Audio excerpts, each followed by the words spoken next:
chú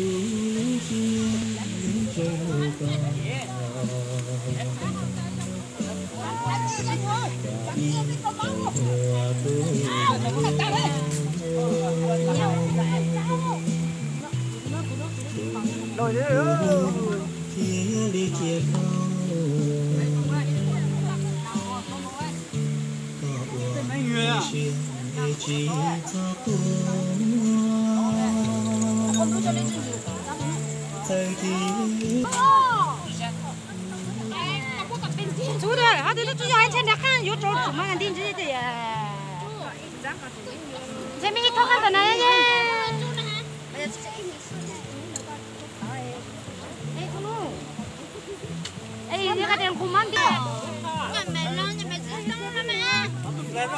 Mẹ, cái này cũng tao như đúng kia rồi. Đây như đây. Đây gì vậy? Đây như ấy làm mình làm như thế nào được?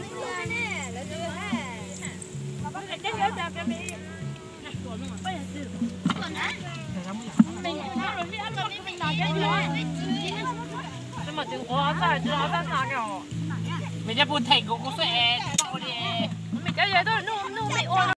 你说不是人家他搁那抓子啊，可是拿子呢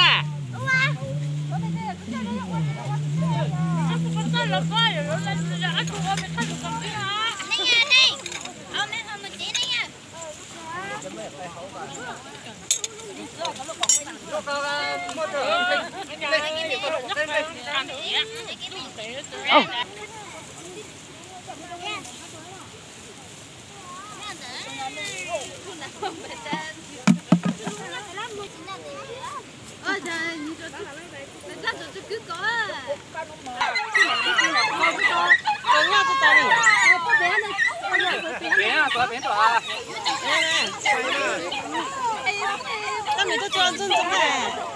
Hả?